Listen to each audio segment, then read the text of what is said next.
la mañana del 24 de febrero del 2022 se inició algo que seguramente ya se esperaba por algunos, una guerra entre Ucrania y Rusia. El conflicto de estos dos países ya tiene un tiempo desarrollándose. La escalada comenzó con la anexión de la península de Crimea y el apoyo ruso a la región del Donbass, pero en realidad el trasfondo histórico trasciende incluso muchísimo antes que siquiera la independencia de Ucrania de la URSS. En este video veremos esta relación histórica entre Ucrania y Rusia que llevó a sus profundas diferencias, además de la profunda división que haya existido en Ucrania y que algunos ciudadanos se sientan más rusos que ucranianos.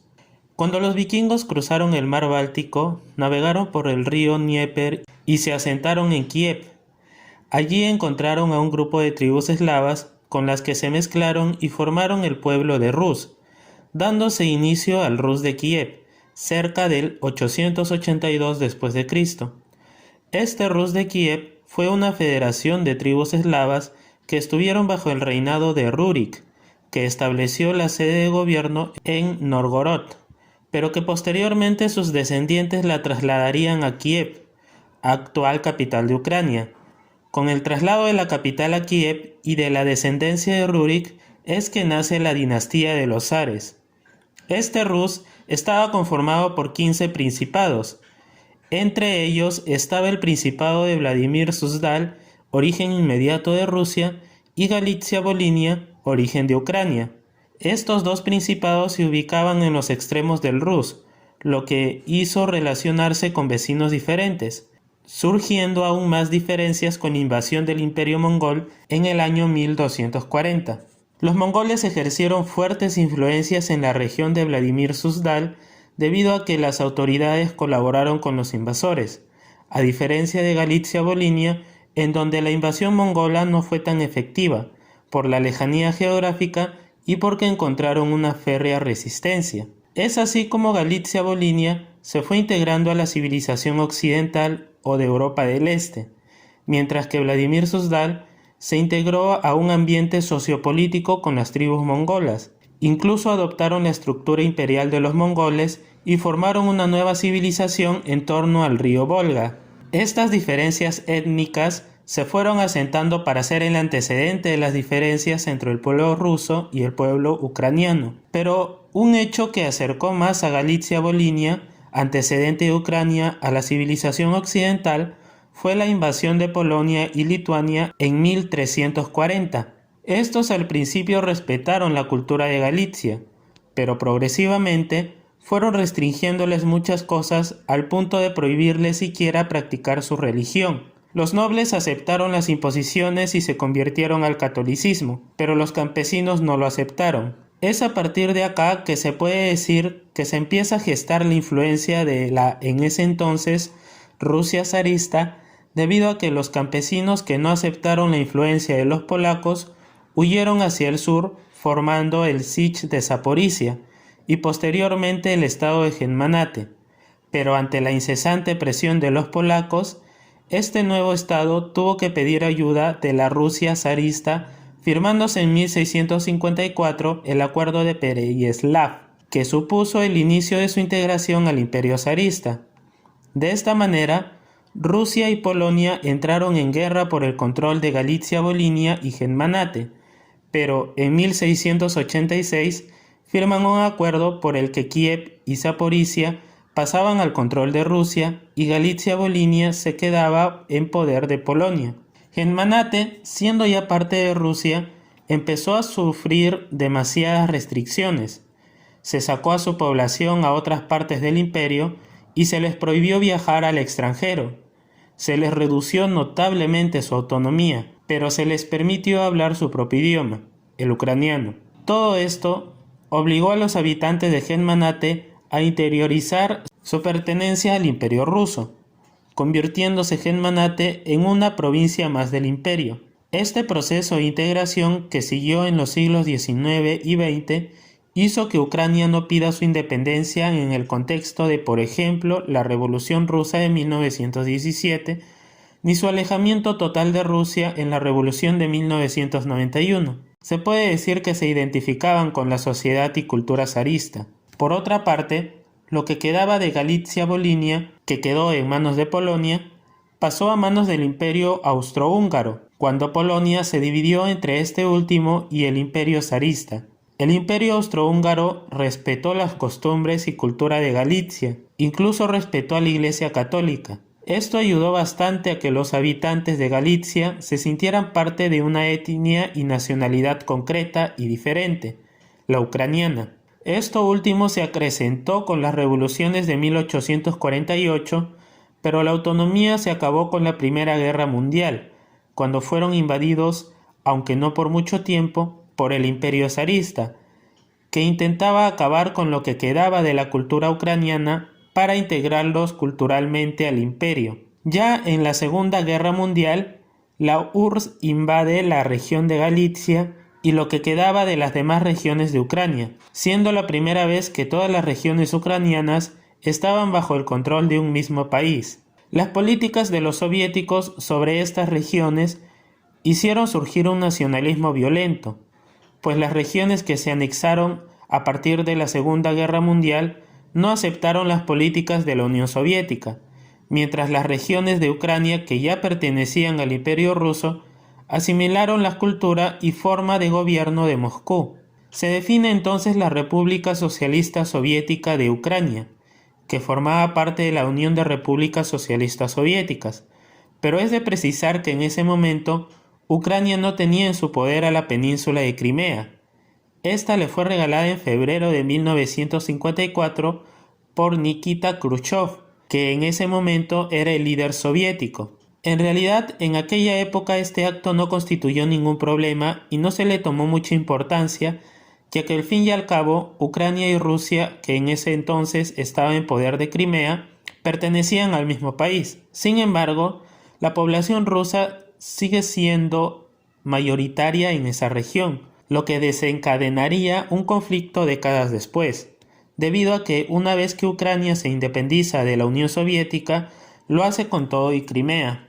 Ahora, cuando en 1991 se desintegra la Unión Soviética, desaparece el estado que unía a Ucrania y Rusia, además de su objetivo común de alcanzar el comunismo. Cuando se disuelve entonces la Unión Soviética, casi nadie se planteó la incorporación a Rusia, debido a que Ucrania nunca se había considerado parte de Rusia, sino que se había considerado parte del Imperio Ruso y luego de la Unión Soviética, estados de los cuales Rusia también fue parte. Esto fue adoptado por la mayoría de regiones de Ucrania cuando ganó el sí en el referéndum por la independencia en 1991. El primer presidente de Ucrania tras su independencia fue Leonid Khrushchev y basó su mandato en la construcción del Estado ucraniano frente a Rusia, formando un ejército a partir de las unidades del Ejército Rojo que habían quedado en Ucrania. Rusia reconoció la independencia de Ucrania, sin embargo, esto cambió en julio de 1992, cuando Yeltsin comenzó a cuestionar la propiedad de Ucrania de una parte de la flota del Mar Negro, de las armas nucleares y apoyaba las reivindicaciones de Crimea de unirse a Rusia. Hacia el final del mandato de Khrushchev, la economía de Ucrania era un caos. La independencia no cumplía con las expectativas creadas. La presión de Rusia sobre Kiev era brutal para sacar ventaja en la negociación sobre la flota del Mar Negro, las armas nucleares y de la división de los bienes de la Unión Soviética. Khrushchev se apoyó más en los nacionalistas, aprobando medidas contra aspectos de la cultura rusa como el idioma y a poner en marcha una política exterior antirrusa. La mala situación interna de Ucrania obligó a Khrushchev a convocar a elecciones presidenciales. Durante la campaña electoral defendió ideas clásicas del nacionalismo ucraniano frente a su rival, Leonid Kuchma, que apostaba por la soberanía, mantener buenas relaciones con Rusia al mismo tiempo que con Europa, convertir a Ucrania en el nexo entre ambas entidades y respetar los aspectos propios de la cultura rusa presentes en Ucrania. Kuchma terminó ganando las elecciones. Ya durante su segundo mandato, Kuchma sostuvo la misma política, aunque escándalos de corrupción y el empeoramiento de la economía le llevó a apoyarse más en Rusia, aunque sin dejar de defender la soberanía de su país.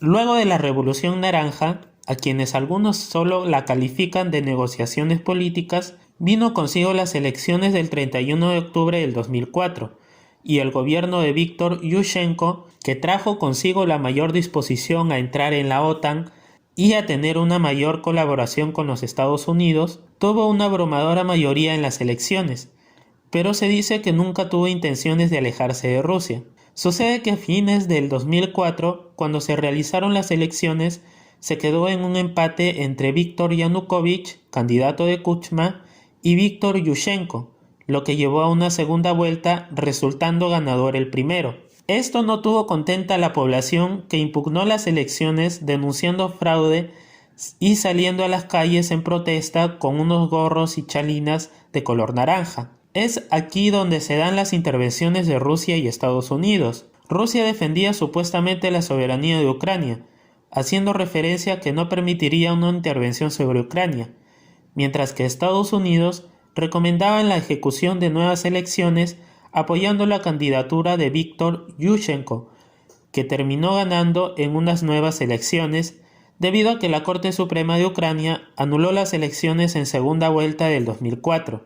Cosa curiosa fue la que sucedió en las elecciones de 2010, cuando se eligió en segunda vuelta a la persona contra quien se inició la revolución, Víktor Yanukovych. Es en este mismo gobierno que se genera la revuelta del 2014 debido a que se negó a llevar adelante un conjunto de acuerdos comerciales que acercarían mucho más a Ucrania con la Unión Europea, además de ordenar una represión que dejó 77 muertos. Es en ese contexto que Vladimir Putin prueba su hegemonía en esta parte del mundo y decide intervenir militarmente en la península de Crimea para tratar de alinear a Ucrania a los fines rusos, incomodando a la Unión Europea. Crimea era un territorio ucraniano en el que existía un sentimiento separatista, y de hecho había población mayoritariamente rusa con deseos de pertenecer a Rusia. Es por eso que el presidente ruso, usando como excusa el proteger a sus ciudadanos rusos de la violencia que se vivía en Ucrania,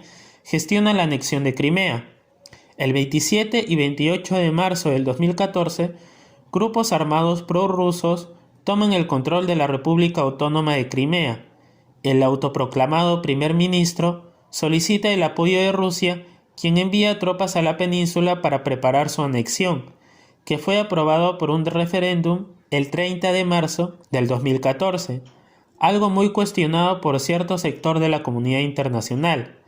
De esta manera, Crimea pasaba a manos rusas nuevamente para acrecentar la hegemonía de Rusia en el Mar Negro. Junto a la invasión y anexión de Crimea, Rusia ofreció apoyo económico y militar a las regiones separatistas del Donbass, lo que generó una guerra entre estas regiones llamadas Donetsk y Lugansk y el gobierno de Ucrania, que ya lleva cerca de 8 años y que se ha agravado con el reconocimiento de Rusia de estas provincias como países independientes.